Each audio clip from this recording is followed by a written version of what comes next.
You're listening to Brandon Sports Talk, interviewing professional athletes and Paralympians and Olympians. And now for your professional athlete interview and your host, Brandon P.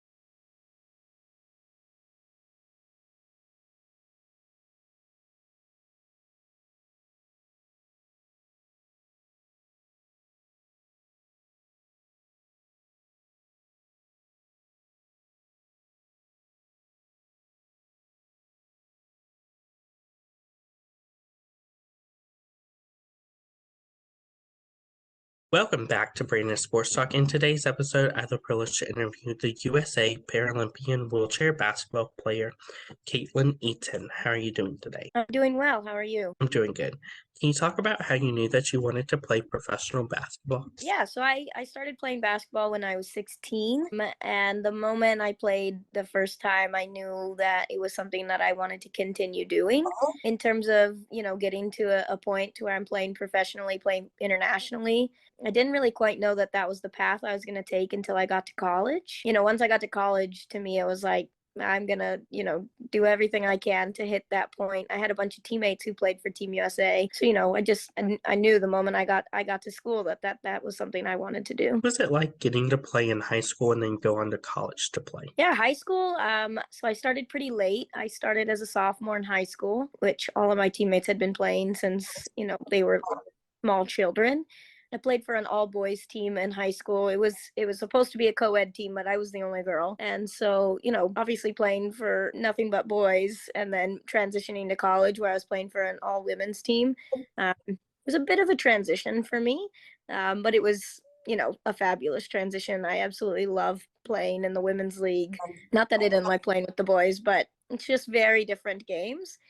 So high school was great. Obviously, I was not very good. And then college came around, and freshman year, I was still not great. But I had teammates who were trying to be on Team USA, and so I had to like really pick up my playing style pretty quick, in order to keep up with them. So it was a really tough transition, but it was so much fun. What was it like going to college and playing college basketball, and where did you play college wheelchair basketball at? So I went to the University of Illinois at Urbana-Champaign. I still live here actually, but I played in college from 2012 to 2017. I had Steph Wheeler as my coach, who at the time when I went to college was just becoming the US coach. And so, having her, who's also our national team coach, was absolutely amazing.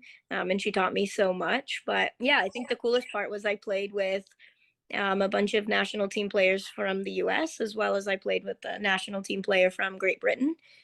And so being able to play with like those high caliber players was amazing because, like I said, the transition is you have to keep up or they leave you behind basically. And so I think I credit a lot of where I am now to those early days in college because it wasn't easy, but it was super worth it. What was it like getting to play in Houston for the Houston Hot Wheelers? Yeah, so I played for the Tier Memorial Hot Wheels. And like I said, I played for an all guys team. But they all became like either my older brothers or my little brothers. They took me under their wing, even though I was really bad. They probably laugh now that I made it to the national team level, but I was not good. But they were awesome. They were so kind, and they taught me a lot of things that I didn't know, and so it was really cool. I mean, obviously playing in high school is fun, so. Of course, playing in college, did you ever know that you were going to become a national player? I didn't know I would become one, of course, but it was something that I definitely had set my mind to. It was something I knew I wanted to do. And so, in college, I definitely trained as hard as I could. And I tried to soak in as much information from every single person that was surrounded me. But obviously, at the time, my story to get on the national team is pretty long, but I got cut quite a bit. And so, when you get cut that many times, trying to make it to that goal, it does become pretty disheartening after a little while. So no, I wouldn't say that I knew I would make it. I wouldn't say I'm the type of player that is just like, the GOAT of wheelchair basketball or anything like that. But I do like to think that I worked hard and got myself to where I am. But in terms of did I know I'd ever make it? No, but I knew I was going to give it a shot. How is it like obviously having your college wheelchair basketball coach also be the Team USA coach and help you along that way? Yeah, it was really cool. She's one of the reasons why I chose to come to Illinois to play basketball. I figured that if a goal of mine was going to be to make the national team, who better to learn from than the national team coach?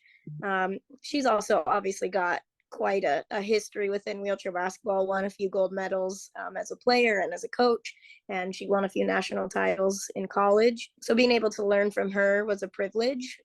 Even to this day, sometimes I still go to their practices and I'm still constantly learning from her. So to be able to be surrounded by someone who has such a wealth of knowledge of the sport is invaluable, to be honest. What was that feeling like the first time you got to put on that Team USA jersey and represent Team USA for wheelchair basketball? Yeah, I mean, being able to wear those letters across your chest is such an honor, but it's also extremely exciting. Like I said, my journey to being on Team USA has been pretty rocky. I've been trying out since 2013. 2017, I really thought, that's my year, and ended up getting cut. I got added back to the team, later on that year, but it wasn't easy, and it was something that I had been trying for a really long time. And so to finally hit the moment where it's like, it worked out, even if it didn't look exactly like I had hoped. It's an incredible experience, and even to this day, I've been on the team since 2017 now. But even to this day, being able to put those three letters on and represent our country is truly one of the greatest feelings in the world. Of course, during the process, as you said, being cut so many times, what was going through your head during those times when you did get cut, and how did you adapt and adverse to make that team? Yeah, well, in the beginning of my career of trying out, so my first team ever to try out for was 2013. I made that team, but it was a very developmental team, not to take away from making that team, but it wasn't nearly as the same as obviously making like a Paralympic team or anything like that. After that, I got cut pretty frequently, 2014, 15, 16, obviously. But those years, I didn't feel like I was ready to be at that stage yet. I knew I was still learning, and I wanted to go to those tryouts to continue to learn and to learn from the best players in our country. So those cuts I wasn't so disappointed about. I kind of knew it was coming, but I knew that I was getting myself on track to eventually be there. 2017 was the roughest cut for me, actually, because we had a bunch of girls retire after Rio, and so I immediately thought, okay, this is my shot, this is my time, right? And then to be cut from that team, I'll be honest, when I got cut in 2017, I really thought that was going to be my last year. I wasn't going to keep going. I was pretty over it at the time. It was also just one of those things. I was graduating college and I hadn't made it throughout my entire collegiate career. So in my head, I was hanging it up. But to get that call when, one of our girls had to drop out last second, and to be added back on as one of our alternates, you can't pass up that opportunity, right? And so of course I accepted, and then after that I basically told myself, you won't allow it to happen again. And so I didn't, and I've been on the team ever since. What was it like going to the World Championship in 2018 and playing? Yeah, 2018 was a bit of a whirlwind of a year for me and some of my team. I think obviously being able to go to a world championship, I mean, it's amazing. It's a really cool experience, especially from, USA standpoint. We don't really get to see Europe that often. And so being able to see some of those European teams who are just like incredible, they're really good. That was a really amazing experience. But 2018 was also hard because we were a very young team, and we didn't always get along with our head coach at the time. That'll be an ongoing theme throughout my USA career, unfortunately. But So it was an emotional experience for sure. You had the highs of we are getting to compete on the world stage and see all these amazing teams and play against the best of the best. And then there's also the emotional part of like, this is really hard. Like when you're not agreeing with the one person who makes all the decisions, and there's a lot of back and forth between players and coach. And also being a young and immature team at the time, things aren't always handled the most appropriate ways. And so it was both a rewarding experience, but it was also a really tough time for me. 2018, I look back on it all the time, and I'll be honest, that was one of the hardest wheelchair basketball years I've had. Of course, competing in wheelchair basketball, what is it like getting to travel the world and go to all these amazing places like Spain, Italy, and even Canada? Yeah, I mean, I've traveled to places I probably would have never thought I'd travel to. Unfortunately, I've never been to Spain or Italy, which would be really cool one of these days. But I've been to places like um, Peru and Australia and the Netherlands and Germany, and I've been to Canada. So I've been Colombia is another one.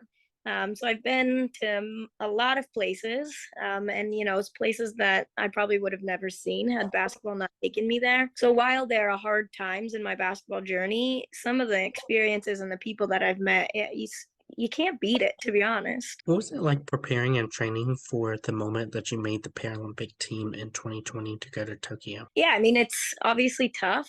You got to make sure you're putting in the work. Otherwise, the team will eventually move on without you. So training was tough, but like I said, the theme of not getting along with our coach, specifically me, him and I did not have a good relationship. And honestly, it got worse throughout the years. 2018 was the start of it, and it just got progressively worse to leading up to Tokyo. Me and him, we realistically didn't speak to each other anymore. And so it was a really difficult time for me, actually, because you're training for something that you were looking forward to for so long, and then there's one person who almost makes the dream go away. It's not nearly what you thought it was. How do you train for something if the coach doesn't tell you what he wants from you or what his expectations are? And so, I think everyone wants the answer to be it was wonderful and I loved it and it was so joyful and it was one of the greatest experiences of my life. But the reality of it is that's not what it was. There were definitely joyous times, and there are definitely parts of my Tokyo and parts up to Tokyo that I cherish and I think back on fondly. But the majority of it is definitely overshadowed by a pretty dark cloud, which is unfortunate. What was that feeling like when you received your Paralympic gear to go to Tokyo and you saw the equestrian symbol on your gear? Yes, I mean, getting to actually, I'll remember the time where we got to try on our jerseys for the first time, so they could fit us with our sizes. That was a really cool experience because I don't think a lot of people know this, but this was the first Paralympics where we got to wear the same jerseys as our able-bodied counterparts. And so being able to see, people that were in the Olympics, they were wearing the exact same jerseys that we were getting to try on. That's not something any other Paralympic wheelchair basketball player has gotten to say up until this point. And while it's a long time coming, to be able to say that like we are finally looking like equals to our able-bodied counterparts, that was a pretty incredible experience. And I have the same jersey as some of the best basketball players in the world, and so that's a really cool thing to think about. What's that feeling like when you did make the Paralympic team and you got to Tokyo and it all set in that your hard work finally paid off? Well, we got into Japan pretty late, so I don't think it really set in until I think we got into our rooms at the village. It was probably midnight or 1 a.m. And we are all getting there and everyone's so tired. You don't even realize that you're in the village or how cool the village actually is. Because you're not looking for anything. But we showed up to our rooms, and in each of our rooms there were two giant suitcases, one from Ralph Lauren and one from Nike. And the moment you see it, it's just like, wow, like this is like actually real. And so I think, my entire apartment got so excited and we immediately opened bags and started digging out all of our gear that we got. And so I think that was the moment that it probably set in.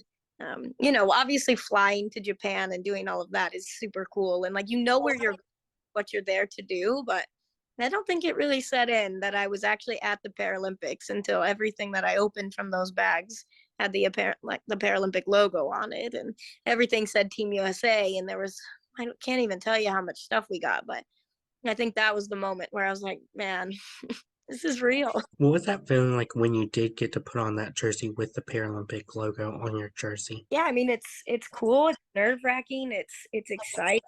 I think as an athlete, you want to take in the moment as much as possible, right? Like you want to be excited. This is the Paralympics, but you also have to understand that the moment isn't any bigger than the training that you've put in. And so I always try to do a really good job of when I'm, playing the sport is just relax. Like you have this, your training has led you to this point. While this event is huge and massive and should be appreciated as much, it's just another basketball game. And so I think putting on the jersey in and of itself is a very exciting thing to go into your first game. And our first game at the Paralympics was against the Netherlands, who's won every single gold medal up until that point.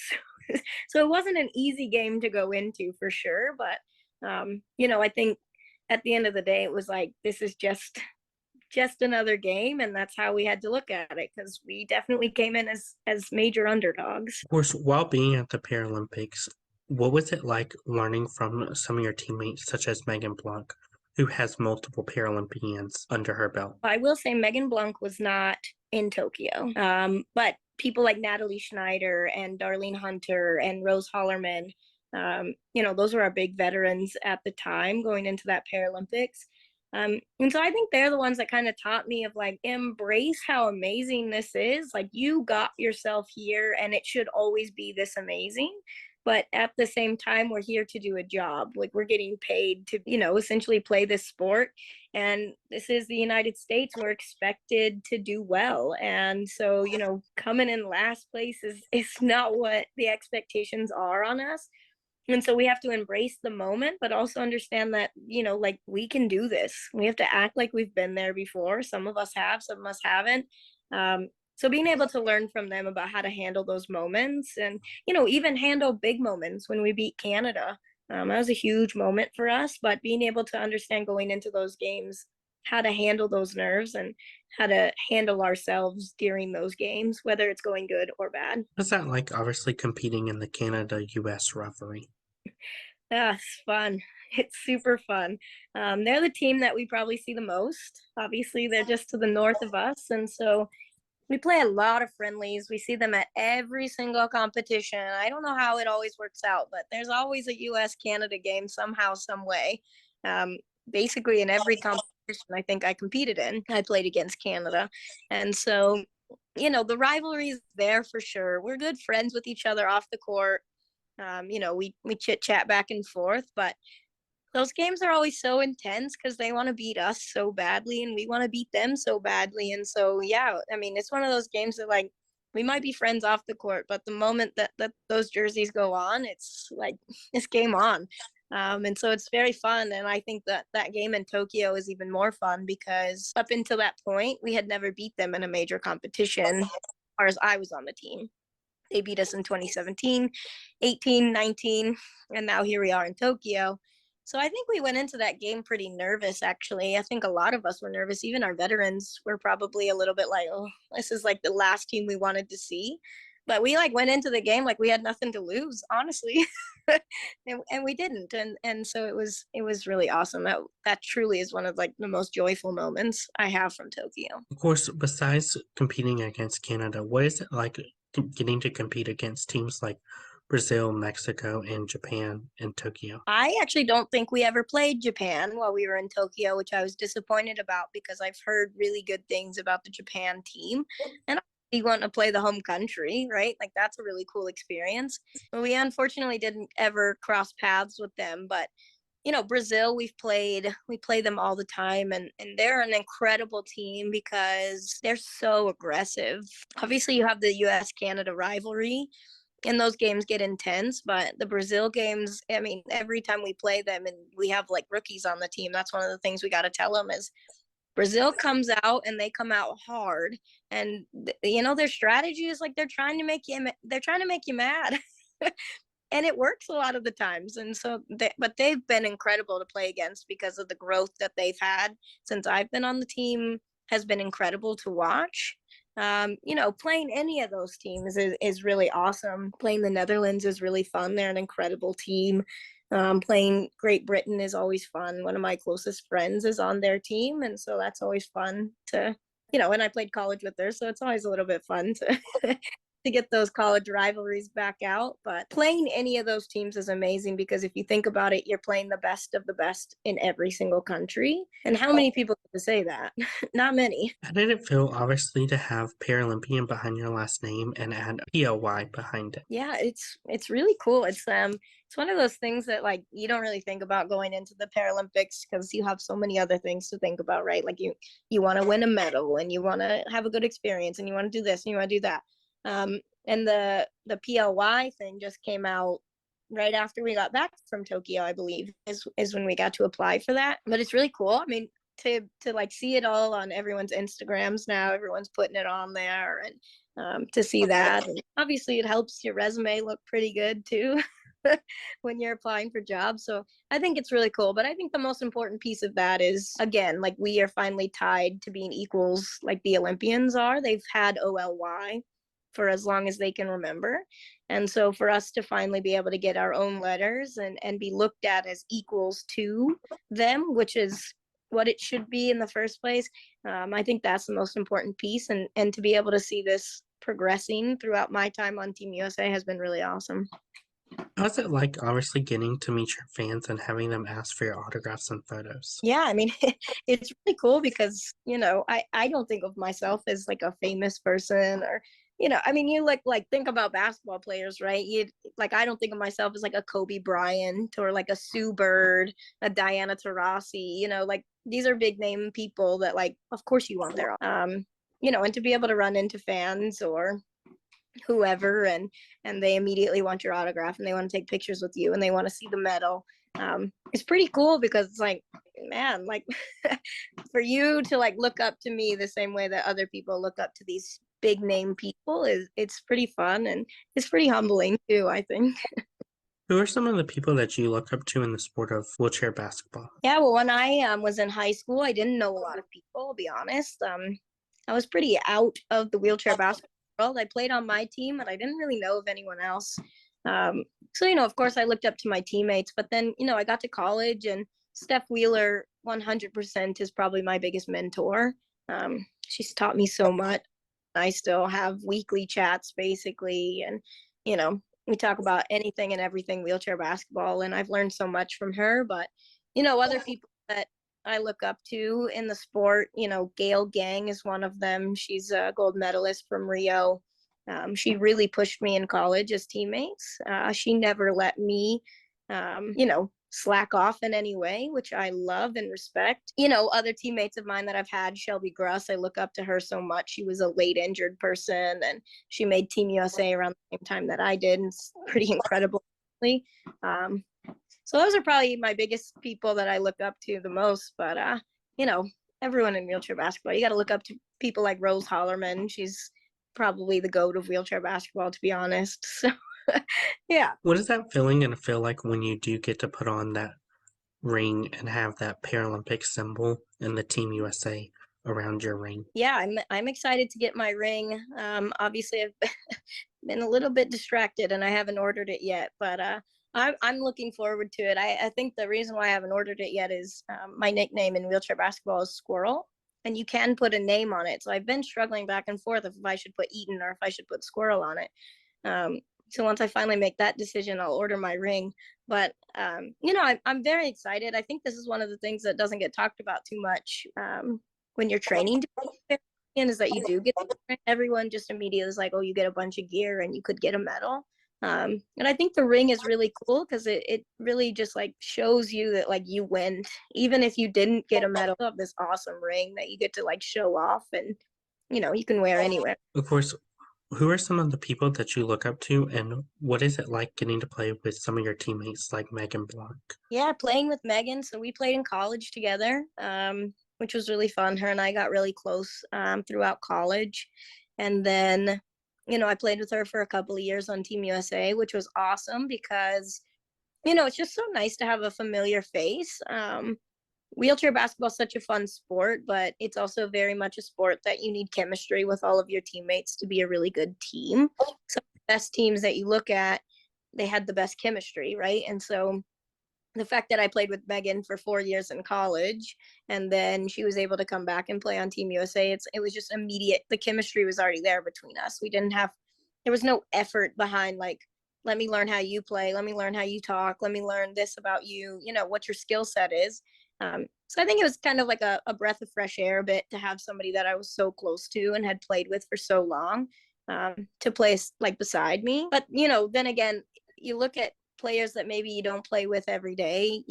I've mentioned Rose Hollerman, and I mention her again because she's truly one of the most athletic players that I've ever played with. And she's also one of the easiest players I've ever worked with. Like, she communicates really well, and she's just so easy for anyone to get along with. And so I think that's kind of the coolest part about wheelchair basketball is sometimes you don't all agree on how things should be done, but at the same time, you're going to have to figure it out. And so I think that's been one of the coolest parts. And honestly, those are the people I look up to the most, is the easiest ones to work with, because that's the way to do it in wheelchair basketball. Is the easier you are to work with, the more people want to play with you. What are some of your future plans in the sport of wheelchair basketball? Well, currently my plan is Paris, of course. Still training. Our world championships got pushed back again till next year, so looking forward to Dubai, the world championships next year. And then we have our Parapans, which is going to be in Chile, I think. And then, of course, Paris. Those are my very immediate plans for the future. In terms of after Paris, yeah, it's very up in the air. We'll just kind of see how Paris goes and see where my body's at after that. But all I can speak of now is Paris for sure. What advice would you give those people that are in college, looking to play in college and go on to the professional level? Well, one of my biggest things for the people that are looking to go to college, is to do recruiting visits to as many colleges as you can. You know, college is a wonderful experience, but I also think that you have to be pretty picky about where you go. You want to look at your education and what's going to be best for you there. You want to look at the team. How do you fit in with them chemistry wise? You don't want to go to a team that you're just going to be like an outsider and you're not going to fit in with them. You want to look at the coach. Do you get along with their coaching philosophy? And so I think that's an important piece, is if you're going to go play basketball, you really need to take the time and figure out where the best place is for you. And don't necessarily go to like the shiniest object within our college basketball program. And then I'd say if you want to, get to Team USA, I think anyone can get there. You just have to work really hard. I think finding out and getting a mentor from either past or current Team USA players is always helpful because they can teach you what the expectations are going to look like. My other biggest piece of advice is go to the tryouts. They're open generally to anyone. And the only way you're going to learn what they look like and what you need to do better at is to go to these tryouts and go up against the big guns, right? And so my biggest advice is if you want to do it, go all in. What advice would you give those future Paralympians that are looking to compete for the first time or multiple times? Well, my biggest advice to somebody who's going to compete for the first time is to take it all in. When I was in Tokyo, there was so much to take in, but it's so worth it.